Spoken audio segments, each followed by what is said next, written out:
चलिए नमस्कार, आप सभी का स्वागत है आप सभी का हमारे यूट्यूब चैनल पे।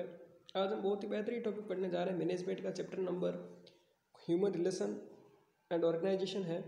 इस चैप्टर को हम कंप्लीट करेंगे, अलग अलग छोटे छोटे भागों में इसके वीडियो आएंगे। और दूसरी चीज़, प्ले लिस्ट बना रखी है मैंने, quick revision for exam 4th year 2023। अगर आपको लगता है कि इसमें कुछ पॉइंट मैंने रख दिए हैं, किस चैप्टर में कुछ छूट रखा है, तो उसकी आप एक दो पेज छोड़ के मुझे नीचे कमेंट कर देना, हम उस पर ज़रूर वीडियो बना देंगे। इन सर्विस एजुकेशन अपना कंप्लीट हो चुका है, आप वहाँ पे वीडियो पूरा पढ़ा देख सकते हैं। अभी हम बात करें theory of organisation, video number first, शानदार सा होने वाला है थ्योरी ऑफ ऑर्गेनाइजेशन। पहली बात करते हैं क्लासिकल स्कूल क्या है, कि क्लासिकल स्कूल में क्या है, it is the oldest management thought. कि सर क्लासिकल स्कूल जो है, सबसे पहले अगर किसी ने मैनेजमेंट के बारे में बताया, ठीक है, तो सबसे पहले जो सबसे पुरानी मैनेजमेंट की थॉट है क्लासिकल थॉट। तो फर्स्ट बात हुई कि सर एक तो सबसे पुरानी क्लासिकल मैनेजमेंट थॉट है, जो क्लासिकल है वो सबसे पुरानी मैनेजमेंट की विचारधारा है। According to this theory they concentrated on organisation structure and achievement of organisation goal. इस थ्योरी के अंदर ये बताया गया कि जो मैनेजमेंट होता है वो मैनेजमेंट हमेशा अपने ऑर्गेनाइजेशन की स्ट्रक्चर के बारे में सोचता है और अपने ऑर्गेनाइजेशन की जो गोल है उसे अचीव करने में लगा रहता है। एग्जाम्पल मानते हैं, जैसे मैं मानता हूँ, मान लीजिए एक मेरा छोटा सा जो यूट्यूब चैनल है, ओके, तो मेरी क्या सोच रहेगी कि मुझे इसको एक तो बड़ा करना है, यानी कि मेरे काफ़ी सारे इसमें यहाँ पे सब्सक्राइबर जुड़े हैं, फिर मैं ऑनलाइन स्टूडियो वगैरह सेटअप करके और इसको ब्रॉडवे में लेके जाऊँ। तो मेरे ऑर्गेनाइजेशन के कुछ क्या होंगे, गोल होंगे। गोल मतलब कुछ लक्ष्य होंगे। मेरे ये सोच रखा होगा कि मैंने 2025 तक मुझे इसको यहाँ तक पहुँचना है ना। और अपने ऑर्गेनाइजेशन की कुछ स्ट्रक्चर होती है, जैसे कितने कितने भागों में मुझे डिवाइड करना है, एचओडी किसे बनाना है, एचओडी रखना है या नहीं रखना है, डायरेक्ट या फिर मुझे कोई सुपरवाइजर रखना है, या फिर कितने टीचर की ज़रूरत पड़ेगी, ये सब होता है ऑर्गेनाइजेशन के स्ट्रक्चर में। तो ये थ्योरी एक तो सबसे पुरानी थी। दूसरी, ये थ्योरी दो जगह पे काम करती थी। एक तो था कि ऑर्गेनाइजेशन की स्ट्रक्चर कैसी क्या होनी चाहिए, और दूसरा था कि हमें अपने ऑर्गेनाइजेशन के गोल को किस प्रकार से प्राप्त करना है, ठीक है, एंड अचीवमेंट ऑफ ऑर्गेनाइजेशन गोल। इसके अंदर फर्स्ट आती है साइंटिफिक मैनेजमेंट थ्योरी। इसी क्लासिकल की थ्योरी फर्स्ट है scientific management theory. It give the suggestion that, ये थ्योरी ऐसा सजेशन देती है कि एवरीथिंग इन द ऑर्गेनाइजेशन, कि कोई भी चीज़ हो ऑर्गेनाइजेशन के अंदर, ऑर्गेनाइजेशन मतलब मान लो कोई संगठन के अंदर, मान लो मेरा खुद का संगठन है, ठीक है, तो जो मेरा जो संगठन है उसके अंदर कोई भी चीज़ इज ए क्वेश्चन, वह एक प्रकार का प्रश्न होगी। प्रश्न कैसे होगी, for the scientific investigation. Scientific investigation मतलब वैज्ञानिक, साइंटिफिक मतलब वैज्ञानिक, कि जिसका आंसर मुझे वैज्ञानिक तरीके से देना है। कि सर मेरे संगठन के अंदर सब कुछ जो भी चीज़ आएगी वो सब एक प्रश्न के रूप में आएगी और मुझे उसका वैज्ञानिक सॉल्यूशन देना है। एग्जाम्पल बात करते हैं, जैसे फॉर सिलेक्शन ऑफ एम्प्लॉय, अगर मान लो मुझे आज मेरे एकेडमी में पढ़ाने के लिए टीचर की ज़रूरत है, या फिर फॉर ट्रेनिंग ऑफ एम्प्लॉय, या मैं अपने किसी एम्प्लॉय को ट्रेनिंग करने के लिए भेज रहा हूँ। या देखो, आपने सुना होगा जैसे दिल्ली में अंदर क्या हुआ था कि दिल्ली सरकार ने अपने टीचर्स को बाहर अमेरिका लंदन पढ़ने के लिए भेजा। उनका ये सोचना था कि जो अपने टीचर बाहर जाएंगे और अमेरिका लंदन से और भी अच्छी शिक्षा लेकर के आएंगे तो वे अपने देश के बच्चों को अच्छे से पढ़ा पाएंगे। तो उनका गोल था, उनका ऑर्गेनाइजेशन का क्या गोल था कि बेहतरीन शिक्षा देना। तो उन्होंने क्या किया, लोगों को एम्प्लॉय जो टीचर्स हैं उन्हें बाहर भेजा पढ़ने के लिए, है ना। तो training of employ and regarding the develop of employ, और मेरे जो यहाँ पे काम करे उस एम्प्लॉय का डेवलपमेंट कैसे हो। जैसे मान लीजिए मैं एक छोटा सा उदाहरण देता हूँ, आपने सभी ने सुना होगा उत्कर्ष क्लासेज का, है ना। तो उत्कर्ष में एक टीचर है गौरव सर। वो गौरव सर जब नए नए आए थे तो क्या उन्हें इतना नॉलेज था? बिल्कुल नहीं था। उन्हें क्या किया गया, डेवलप किया गया उत्कर्ष की टीम के द्वारा। कैसे? उन्हें बार बार मोटिवेट किया गया, उन्हें डेवलप किया गया ताकि आप इस प्लेटफॉर्म पे अपने आप को परफॉर्म करो, ठीक है। तो ये थ्योरी क्या कहती है, वापस आप समझना कि इट इज़ द सजेशन, ये एक सजेशन है कि एवरीथिंग इन द ऑर्गेनाइजेशन, कि अपने ऑर्गेनाइजेशन के अंदर अगर कोई भी चीज़ है, इज ए क्वेश्चन, वो एक प्रकार का प्रश्न है, और जिस प्रश्न का आंसर हमें साइंटिफिक तरीके से देना होगा, मन आए वैसे हम नहीं दे सकते। जैसे अगर मुझे किसी स्टाफ की ज़रूरत है तो मैं क्या ऐसे ही उठा लूँ, कि अगर किसी का 4th ईयर पास आउट मैं ऐसे ही अपने पास रख लूँ? जी नहीं। उसका आंसर क्या होगा कि सर आपको एक प्रक्रिया से गुजरना पड़ेगा। प्रक्रिया कैसी होगी? सिलेक्शन प्रक्रिया होगी। जो सबसे अच्छा पढ़ा पाएगा, अगर या तो बच्चे बोलेंगे उन्हें रखेंगे, या जो हमें लगेगा कि ये सबसे वेल टैलेंटेड हम उन्हें रखेंगे। तो साइंटिफिक जो भी ऑर्गेनाइजेशन होता है तो उसके अंदर एक हर किसी चीज़ को हम एक प्रश्न मानते हैं और उस प्रश्न का आंसर हमें साइंटिफिक तरीके से देना होता है। समझ में आ रहा राजाओं? ट्राई करना समझने की, और अलग अलग जगह भटकते इस थ्योरी के लिए फिरना मत, वरना बिल्कुल भी आएगी वो भी चली जाएगी। For training of employ and regarding the develop of the employ, it is a question which will answer scientifically. ये क्या होगा? हमारे लिए क्वेश्चन होगा। ये सारे के सारे हमारे लिए क्या एक क्वेश्चन है, और इनके हमें आंसर कैसे देने पड़ेंगे? साइंटिफिकली। अब भैया साइंटिफिकली मतलब क्या? मैं साइंटिफिकली इनका आंसर कैसे दे सकता हूँ? आप कब से बोलो सर साइंटिफिकली आंसर दो, साइंटिफिकली कैसे दे सकता हूँ? साइंटिफिकली मतलब किसी प्रकार के मेजरमेंट से, ऑब्जर्वेशन से, एनालिसिस से या एक्सपेरिमेंट से, या मैं उस टीचर का मेजरमेंट करूं, उनके ज्ञान का मेजरमेंट करूं, या मैं उनके ज्ञान को एनालिसिस करूं, या मैं उनका कुछ टेस्ट लूं, या मैं उनको या तो ऑब्जर्वेशन करूं कि बच्चों को किस प्रकार से पढ़ा रहे हैं, है ना, किस प्रकार की लैंग्वेज यूज़ कर रहे हैं, किस प्रकार का उनका बिहेवियर है। तो ये सब क्या होते हैं? साइंटिफिक तरीके होते हैं। अंडरस्टैंड और not? This theory concentrate on increase productivity. अच्छा भैया मैं ऐसा क्यों कर रहा हूँ? है मुझे कहाँ ज़रूरत पड़ी कि मैं अपने टीचर की इतना करूँ? क्योंकि मुझे अपने ऑर्गेनाइजेशन की गोल बनाना। जैसे मान लीजिए अगर आप मेरे से पढ़ करके, या अगर मान लो मैं कोई दूसरा टीचर मैं हायर करूँ, आप उससे पढ़ करके अगर आप टॉप आते हो तो मेरी यही तो, मेरा गोल यही तो है ना, मेरी प्रोडक्टिविटी बढ़े। जो मेरे से पढ़ रहे हैं वो बच्चे क्या वो टॉप हों, फिर मेरे एजुकेशन, हर कोई नहीं चाहता कि यार अपने जो भी हैं अपने चैनल का नाम हो, है ना, ये सब कोई चाहता है, और उनके थ्रू एक बच्चा सेलेक्ट हो, इतनी बड़ी गौरव की बात है ये तो ये होती है प्रोडक्टिविटी बढ़ना। तो प्रोडक्टिविटी बढ़ाने के लिए जो है ये सारे के सारे साइंटिफिक तरीके ढूंढे जाते हैं। तो ये थ्योरी क्या थी सर? साइंटिफिक थ्योरी क्या थी? साइंटिफिक थ्योरी ये कहती थी कि हमें किसी भी ऑर्गेनाइजेशन के किसी भी हर चीज़ को हमें एक क्वेश्चन मानना है और उसका आंसर हमें एक साइंटिफिक तरीके से देना है। जैसे फिर हमने एग्जांपल दिया कि हमें अगर एम्प्लॉय सेलेक्ट करना है तो हमारे लिए क्वेश्चन हो गया कि भाई हमें एम्प्लॉय कैसे सिलेक्ट करना है, तो उसका आंसर हम साइंटिफिकली देते हैं। साइंटिफिकली मतलब होता है ऑब्जर्वेशन से, मेजरमेंट से, एनालिसिस से और एक्सपेरिमेंट से। और हम सर ये सब चीज़ें क्यों कर रहे हैं? क्योंकि हमें अपनी प्रोडक्टिविटी बढ़ानी है, मुझे मेरी प्रोडक्टिविटी बढ़ानी है, और जब प्रोडक्टिविटी बढ़ेगी तो धीरे धीरे मैं अपने अचीवमेंट और अपने जो गोल है उसको मैं अचीव कर लूँगा। अंडरस्टैंड? बात करें आगे इसका बी पॉइंट, ये तो था scientific management theory. Classical theory की सेकंड थ्योरी है administrative management theory. This theory focus on managing entire organisation. ये थ्योरी कहती है कि हमें अपने सारे ऑर्गेनाइजेशन को मैनेज करना है instead of A managing of a single individual. ऐसा नहीं होना चाहिए कि मैं किसी एक पर्टिकुलर इंडिविजुअल को मैनेज करता रहूं और पीछे से सारी कमान मेरे हाथ से निकल जाए। अगर मान लीजिए मैं अगर सपोज करो कि मैं अगर एक बड़ा डायरेक्टर हूँ, या सपोज करो चलो भारत के प्रधानमंत्री है जो, ठीक है, मोदी जी जो हैं, वो अपने सारे एमएलए और एमपी को संभाल के रखते हैं। अगर मान लो उन्होंने सिर्फ एक डिपार्टमेंट सोचा, उन्होंने सोचा कि चलो हम तो राजस्थान के जो है एमएलए एमपी उनको ही संभाल के रखेंगे, तो धीरे धीरे भैया दूसरी पार्टियां उनके पीछे वाले एमएलए एमपी को लेकर चली जाएगी। तो ये थ्योरी क्या कहती थी? ये एडमिनिस्ट्रेशन थ्योरी कहती थी। अच्छा दूसरा एग्जाम्पल लेते हैं, कॉलेज का लेते हैं। मान लो कॉलेज में प्रिंसिपल है, वो खाली एक जो एमएसएन के टीचर हैं उन्हीं को ज़्यादा महत्व देते हैं, है ना, बाकी किसी कोई लेना देना ही नहीं है। तो भैया जो बाकी की मेन फैकल्टी होगी आपकी, वो दूसरे बैठे तैयार उन्हें लेने के लिए, वो दूसरे लोग बैठे उन्हें खरीदने के लिए। धीरे से बहका कि सर पैसे बढ़ा देंगे आ जाओ, और अगर आपने ध्यान नहीं दिया तो गया हाथ से।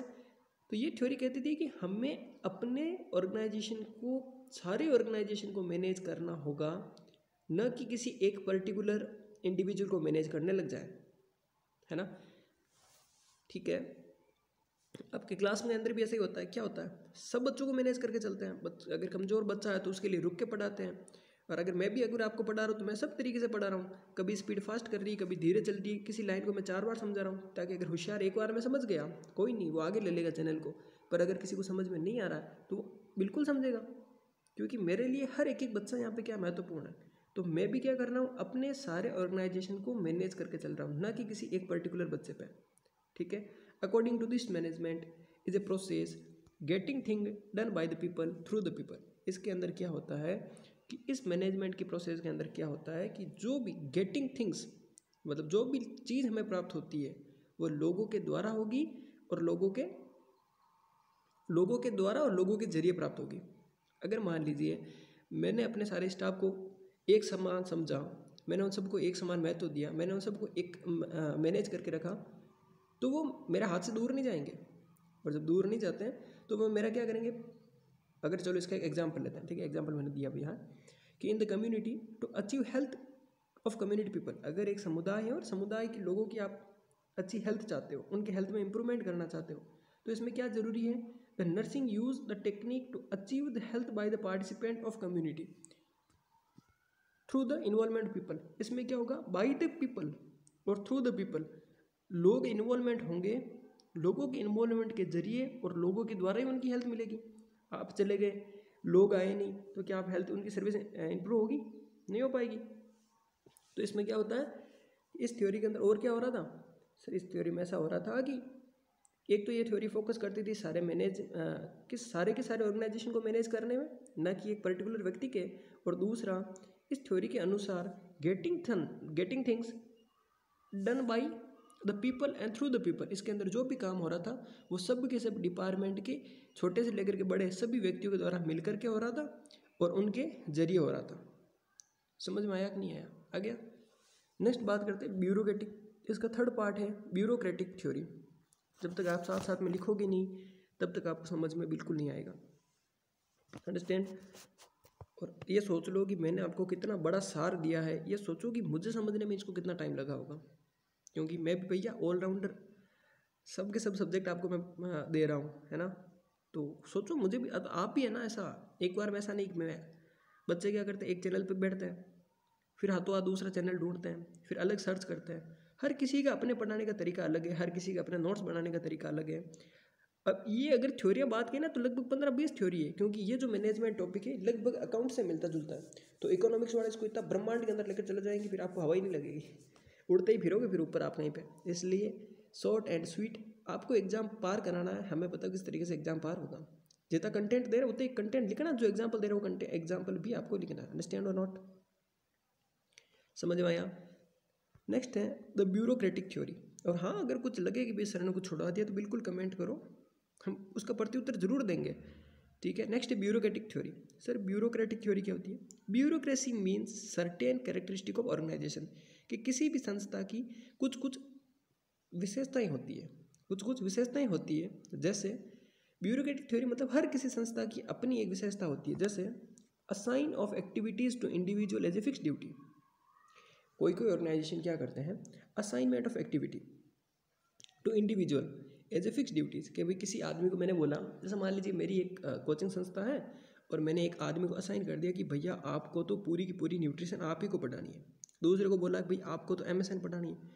तीसरे को मैंने बोला आपको 4 घंटे तो क्लास रेगुलर लेनी ही लेनी है। तो ये क्या हो गया, ये क्या हो गया कि उनको मैंने असाइन कर दिया, किसी काम के लिए उन्हें असाइन कर दिया of activities to individual fix duty, उनकी फिक्स ड्यूटी बता दी, आपको इतने दिन क्लास लेनी है और ये क्लास लेनी है, ठीक है। इससे क्या होगा, उनको भी पता रहे कि हमें हमारा गोल क्या है, और बच्चों को भी पता रहे कि अब कौन पढ़ाने वाला आएगा। सही होता कि नहीं होता। और बार बार उनकी अगर ड्यूटी चेंज करेंगे, different activities in the organization to assign for work, और अगर मैं उनको डिफरेंट एक्टिविटी देता हूँ तो इससे क्या होगा, वो खुद भी डेवलप होंगे और साथ साथ में अपने नॉलेज से बच्चों को भी डेवलप करेंगे, ठीक है। तो पहला सर हमने क्या देखा कि assignment of activities to individual as fix duty, हमने अलग अलग इंडिविजुअल को अलग अलग एक्टिविटीज़ के लिए असाइन कर दिया, है ना। दूसरा होता है a hierarchy of authority and chain of command running throughout the organisation, कि किसी भी एक ऑर्गेनाइजेशन के अंदर ए हायरार्की ऑफ अथॉरिटी होनी जरूरी होती है। हायरार्की ऑफ अथॉरिटी मतलब होती है कि सब, अथॉरिटी मतलब होता है प्रभुत्व की एक श्रृंखला, यानी कि आप ये समझ सकते हो जैसे डिस्ट्रीब्यूशन ऑफ द पावर, जो पावर होती है, जैसे डायरेक्टर होता है, डायरेक्टर फिर किसको बोलता है, HOD को बोलता है, फिर HOD किसको बोलता है, सॉरी डायरेक्टर किसको बोलता है, प्रिंसिपल को, प्रिंसिपल किसे बोलता है, HOD को, HOD किससे बोलते हैं, असिस्टेंट प्रोफेसर को, फिर वो बोलते हैं ट्यूटर को। तो इन प्रकार का पावर ऑफ अथॉरिटी होता है। और चेन ऑफ कमांड मतलब कि आदेश देने की शक्ति एक ऑर्गेनाइजेशन के अंदर होनी चाहिए, वरना हर अगर एक छोटे से काम के लिए अगर एक ट्यूटर डायरेक्टर के पास जाएगा तो बताओ मेरे को कैसे चलेगा। तो ट्यूटर किसके पास जाएगा साहब, असिस्टेंट प्रोफेसर के साथ में, कि सर मेरे पास ये है, और असिस्टेंट प्रोफेसर के पास ये पावर भी होनी चाहिए। ऐसा नहीं है उसे खाली कुर्सी पे बैठा दिया नाम का असिस्टेंट प्रोफेसर। मैंने कहीं पर देखा प्रिंसिपल भी नाम का होता है, प्रिंसिपल भी कॉलेज के अंदर नाम के बैठे होते हैं, पावर सब डायरेक्टर के हाथ में। प्रिंसिपल तो कुछ भी बोलो प्रिंसिपल खड़े हो जाते हैं कुर्सी पे, भैया हम तो बैठे, अरे तो भैया बैठे क्यों हो फिर, हम तो भैया, अरे क्या भैया यार।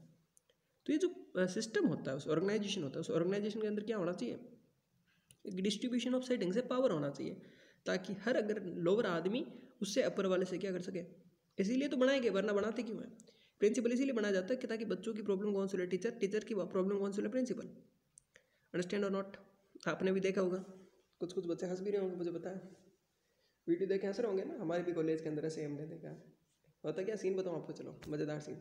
जाते हैं ना कोई चीज़ के लिए कि सर प्रिंसिपल सर हमारी ये प्रॉब्लम है, आप कुछ, मैंने तो यहाँ तक प्रिंसिपल देखे वो अपने चेयर से खड़े हो जाते हैं, खड़े होकर चेयर पीछे करते थे कि भैया मुझे तो एक नाम मात्र के लिए बैठाया गया है, आप आगे अपर डिपार्टमेंट में जाकर अपनी प्रॉब्लम को। तो भैया फिर अपर डिपार्टमेंट में प्रॉब्लम रखनी है तो फिर आप यहाँ बैठे किस लिए हो यार।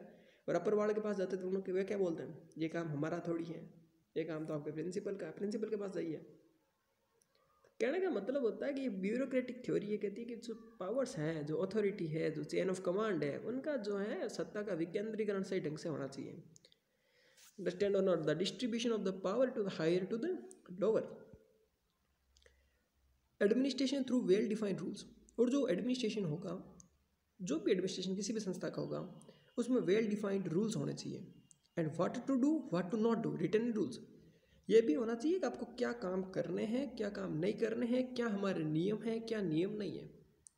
ये नहीं होना चाहिए मन आए तब नया नियम बन जाए कि सर ऐसा नहीं करना, नहीं नहीं भैया तो हमारे नियम है। कहाँ नियम बताओ तो सही, कि नियम कल ही तो जनरेट हुआ है। अरे तो जनरेट हुआ तो रिटर्न में कहाँ है, रिटर्न में लिखा हुआ होना चाहिए ना। तो ये यहाँ पे क्या होता है, ऑर्गेनाइजेशन में लिखा हुआ होना चाहिए नियम, ताकि हर आदमी को पता रहे कि उसकी सीमाएं कितनी है। अपने को भी पता है, अगर अपने नियम नहीं होते हैं तो नर्सिंग वाला चीर फाड़ करने लग जाता है ना। सर्जन को बोले सर्जन जी बैठो दो, अरे बैठो साहब, बैठो साहब, 2 मिनट मैं ही कर दे हूँ। अरे भाई कहीं कर दे तू, अरे मैं नर्सिंग यही थोड़ी करी, अरे भैया, है ना। होता है ना कि भाई मैंने भी नर्सिंग की है, मैंने फार्मा पढ़ी है, मैंने खुद ने सर्जरियाँ पढ़ी है, क्या मैंने नहीं पढ़ी क्या। बाईपास सर्जरी क्या होती है मुझे भी पता है, फीमोरल वैन से कैथेटर अभी डालते, एक्सरे मशीन क्या नहीं चलानी आती क्या मुझे। तो रूल्स एंड रेगुलेशन हर किसी संस्था के होने चाहिए, सही है ना। और कभी कभी ऐसा जच जाए कि नहीं मेरे को तो मैं वार्ड बॉय के काम करना है, हालांकि ऐसी जचती नहीं है बच्चों के, कभी मन में आ जाए कभी से मेरे को करनी है तो फिर लोग देखते हैं ना कि भाई ये क्या कर रहा भाई। तो कहने का मतलब क्या हुआ, आप जो रूल्स एंड द रिटर्न्स लिखे हुए होने चाहिए, आपको पता होना चाहिए आपके नियम कितने हैं, कितनी आपकी सीमाएं, कितनी आपकी लिमिटेशन है, आप इससे ऊपर नहीं जा सके ना इससे नीचे रह सकते हो। नेक्स्ट है employment and the promotion based on the performance competence. और हमेशा क्या होता है देखो, अभी ये भारत में क्या सिस्टम चल रहा है, एम्प्लॉयमेंट बोल रहा है कि अगर जो नौकरी आप दे रहे हो तो वो, और अगर आप प्रमोशन कर रहे हो वो एक परफॉर्मेंस कॉम्पिटेंस के आधार पर होना चाहिए।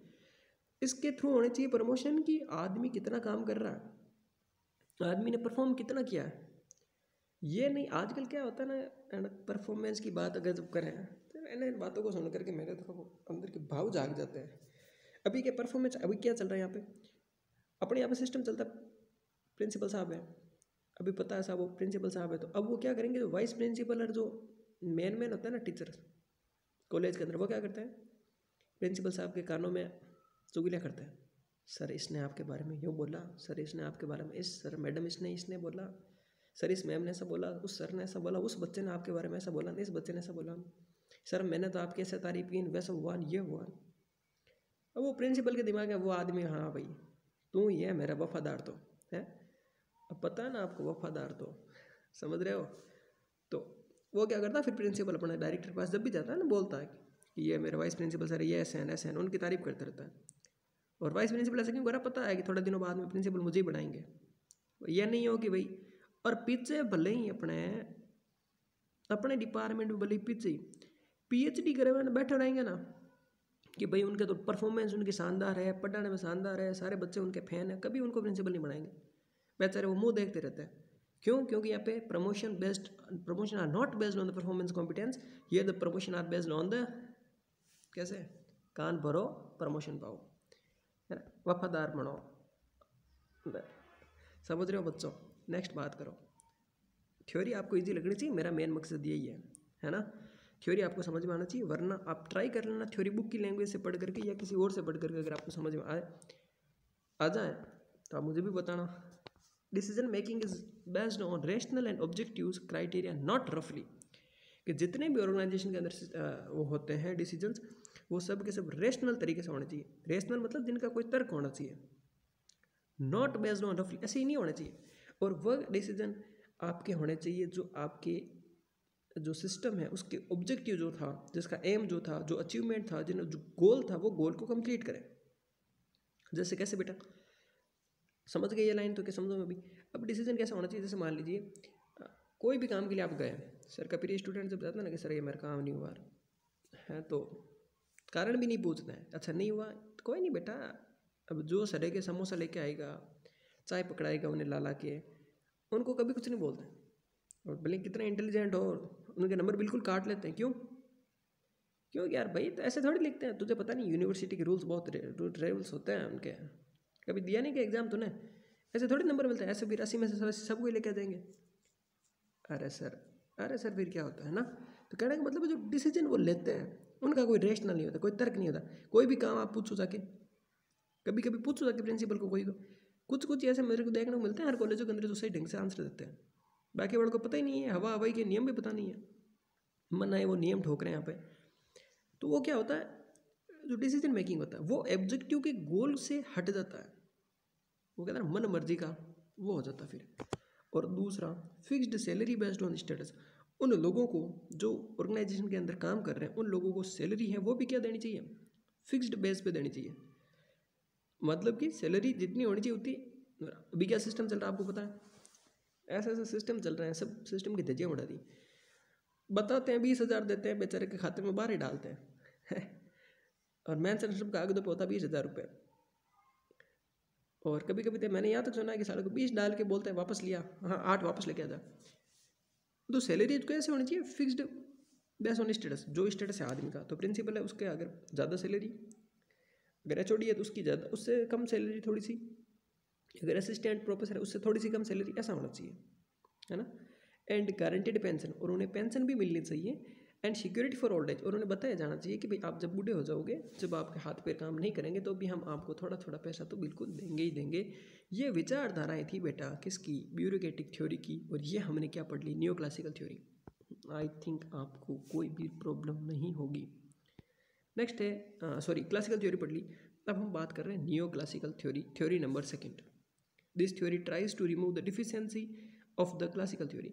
जो क्लासिकल थ्योरी में कुछ गलतियां हुई, कुछ त्रुटियां हुई, कुछ मिस्टेक्स हुई, उन्हें सोल्व करने के लिए बनाई गई थी न्यू क्लासिकल थ्योरी।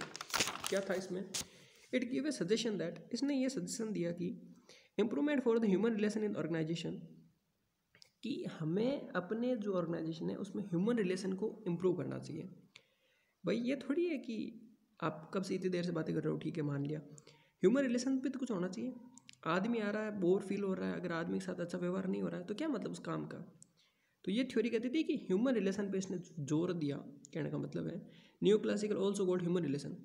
अच्छा, according to this theory, motivation to do work and productivity are related to the social relationship among the worker and superior it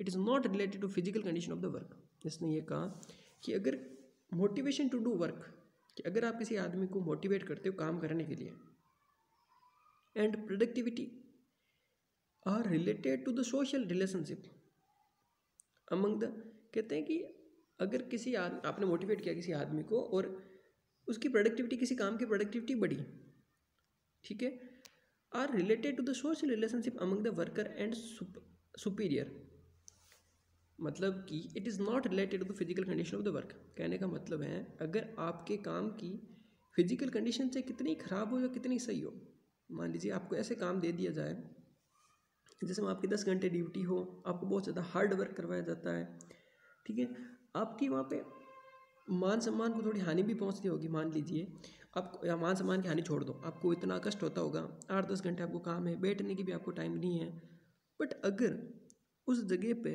आपके साथी जो लोग हैं, चाहे आपके सुपीरियर हैं चाहे आपके इन्फीरियर हैं, जो ऊपर वाले बॉस है चाहे आपके कलीग्स है चाहे आपके कोवर्कर हैं, अगर उनका आपके साथ रिलेशनशिप अच्छा है तो वो 8 घंटे की ड्यूटी, 10 घंटे की ड्यूटी भी आपके लिए बोझ नहीं बनेगी, और उस आपकी जो संस्था है, ऑर्गेनाइजेशन है, उसकी प्रोडक्टिविटी भी बढ़ेगी। न्यू क्लासिकल थ्योरी क्या, इसने जोर किस पे दिया, बिहेवियर पे जोर दिया। इन्होंने कहा कि अगर आपका काम बने 8 घंटे का है चाहे 10 घंटे का है, चाहे आपके काम की फिजिकल कंडीशन अच्छी है चाहे बुरी है, चाहे सो वर्स्ट है, बहुत ज़्यादा खराब है, बट अगर आपके साथी लोगों का अगर इन्वायरमेंट आपके साथ अच्छा है, यू कैन कोऑपरेट देयर।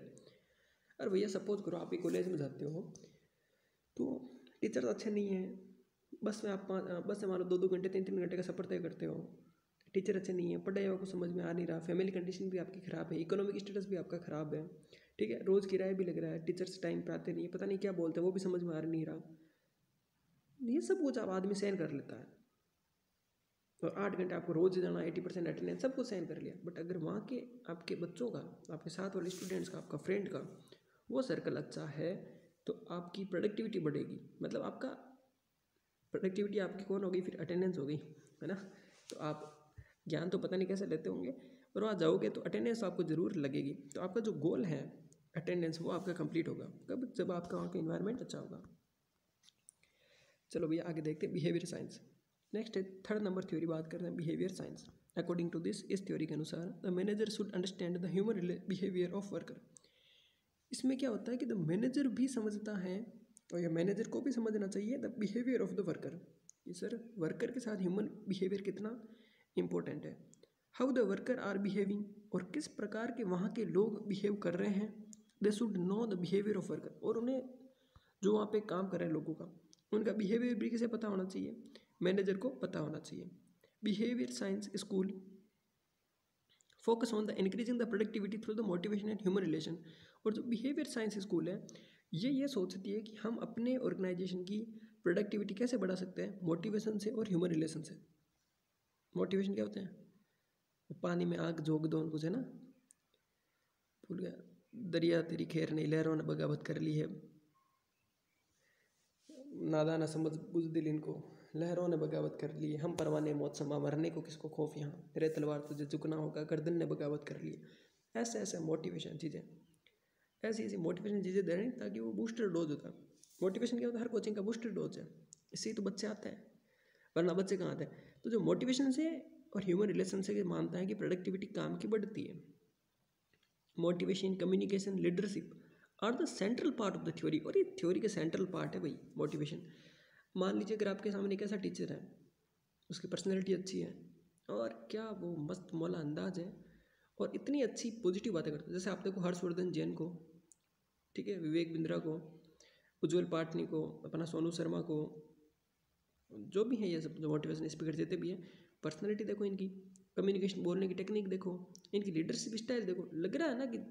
और मेन तो यार हम खुद भी फैन हैं उन ओझा सर के, क्या यार ओझा सर, और वो नाम भूल गए मैं, आई दृष्टि क्लासेज वाले विकास जी, क्या उनका मतलब ऐसा लग रहा है ना अगर देश की कमान उनके हाथ में दे दी जाए, कितने धर्मप्रिय लोग हैं, कितने धर्मप्रिय। ऐसे अगर होना तो हमें भी लगता है ना दृष्टि क्लासेज में पता नहीं कितनी अच्छी पढ़ाई होती होगी, है ओझा सर पता नहीं कितनी अच्छी पढ़ाई कराते होंगे। अच्छा जिन्होंने नहीं देखा देखना आज यूट्यूब पे ना ओझा सर डाल के। हमें ऐसा लगता है कि अगर देश की कमान उनके हाथों में देगी तो देश का विकास दुगुनी स्पीड से होगा। क्यों? क्योंकि वो आदमी क्या है, उनकी मोटिवेशन, उनकी कम्युनिकेशन, उनके लीडरशिप स्टाइल से पता चलता है। नेक्स्ट है modern school. It tell that organization is a system. ये बताता है कि ऑर्गेनाइजेशन एक इस प्रकार के सिस्टम है, या सिस्टम इज ए थिंग। और सिस्टम क्या होता है, सिस्टम एक इस प्रकार का थिंग्स है विच हैव इनपुट, प्रोसेस और आउटपुट। मॉडर्न स्कूल कहती है कि ऑर्गेनाइजेशन एक इस प्रकार का सिस्टम है जिसके अंदर 3 चीज़ें होगी, इनपुट, प्रोसेस, आउटपुट।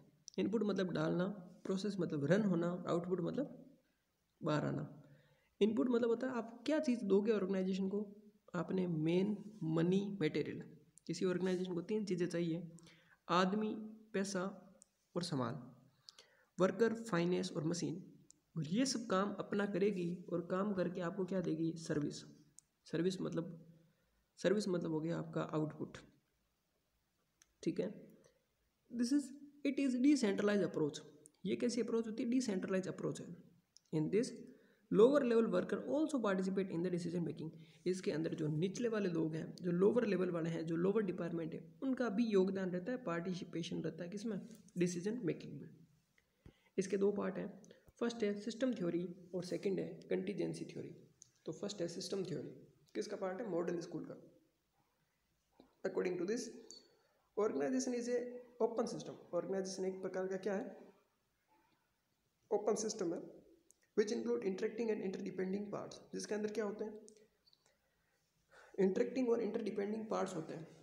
क्या होता है इंटरेक्टिंग और इंटरडिपेंडिंग पार्ट्स? जैसे मान लीजिए हॉस्पिटल एक ओपन सिस्टम है जिसके इंटरेक्टिंग और इंटरडिपेंडिंग पार्ट होते हैं उसके सब यूनिट, जैसे नर्सिंग डिपार्टमेंट, लैब वाला डिपार्टमेंट है ना, या फिजियोथेरेपिस्ट वाला, डाइटिशियन, न्यूट्रिशन वाला, ये सब अगर मिलजुल के काम करेंगे तो प्रोडक्टिविटी क्या होगी, बढ़ेगी। उसी प्रकार के मैनेजमेंट में भी अलग अलग लोग अगर मिलजुल के काम करेंगे तो उनकी प्रोडक्टिविटी बढ़ेगी। Each department can communicate with another department, they are interdependent. Next, take contingency theory. According to this theory, the method of technique which is used in the particular situation that will highly effective, it is used in another situation, it is not highly effective. ये कहता है कि अगर आपने किसी भी एक technique का यूज़ अगर एक स्थिति में किया है, मान लीजिए अगर किसी मैनेजर ने अपनी एक टेक्निक का यूज़ किसी एक सिचुएशन में किया है, उस जगह पे वो हाईली इफेक्टिव रही, पर ज़रूरी नहीं है कि अगर वही सिचुएशन का यूज़ वह दूसरी जगह करें और वही उस स्टाइल का यूज़ वो किसी दूसरी सिचुएशन में करे तो वहाँ पे वो हाईली इफेक्टिव हो। एग्जाम्पल के लिए मान लीजिए कि एक बार ऐसा हुआ कि मान लीजिए क्लास के अंदर ज़्यादा बच्चे चिल्ला रहे थे, या फिर मान लो हाँ एग्ज़ाम हॉल चल रहा था, एग्ज़ाम हॉल के अंदर ज़्यादा बच्चे चिल्ला रहे थे। उस टाइम पे एक टीचर ने क्या किया कि ज़्यादा बच्चे चिल्ला रहे थे, एक बच्चे की कॉपी में -5 नंबर लिख दिए। यूज़ किया एक टेक्निक का। ज़रूरी नहीं है कि आपकी यही टेक्निक आपको सेकंड बार भी सक्सेस दिलाए। तो बच्चे चुप हो गए, फर्स्ट टाइम -5 लिख दी। सेकंड टाइम जब क्लास चल रही थी और क्लास के अंदर बच्चे बैठे थे, एग्ज़ाम नहीं चल रहा था, और जाकर के उस टीचर ने उस एक बच्चे की कॉपी पर लिख दिया -5, तो क्या बच्चे चुप हो जाएंगे? क्या नहीं होंगे, क्योंकि समय समय परिस्थिति के अनुसार वो काम अच्छा लगता है। पहले एग्ज़ाम चल रहा था तो बच्चे को डर था, यार एग्ज़ाम में -5 में कम नंबर होंगे। अभी तो वैसे ही क्लास चल रही है, रिसर्च की कॉपी उठाई, 5 नंबर लिख दी, भले लिख, फ़र्क क्या पड़ने वाला है। ठीक है, तो ये होती कंटिजेंसी थ्योरी। कहने का मतलब समझे आप कि जो लीडर होता है उसको सिचुएशन के अनुसार अपनी लीडरशिप स्टाइल का यूज़ करना आना चाहिए। आगे हम बात करेंगे लीडरशिप स्टाइल क्या है, और उसके आगे हम बात करेंगे ग्रुप डायनेमिक की। ठीक है, अगला वीडियो आएगा लीडरशिप स्टाइल का और उसके अगला वीडियो आएगा ग्रुप डायनेमिक का, और ये क्वेश्चन थ्योरी का 101% इंपॉर्टेंट चीज़ें पढ़ रहे हैं, फिक्स है क्वेश्चन आएगा ही आएगा।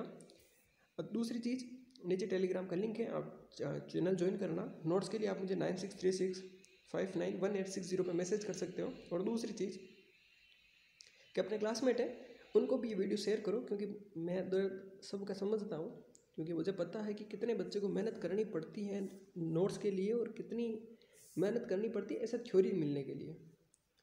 तो अगर बाई ग्रेस आपको ये चैनल मेरा मिला है तो आप भी बिल्कुल आगे शेयर करके, ठीक है, गौरवाएंगे तो ये। धन्यवाद।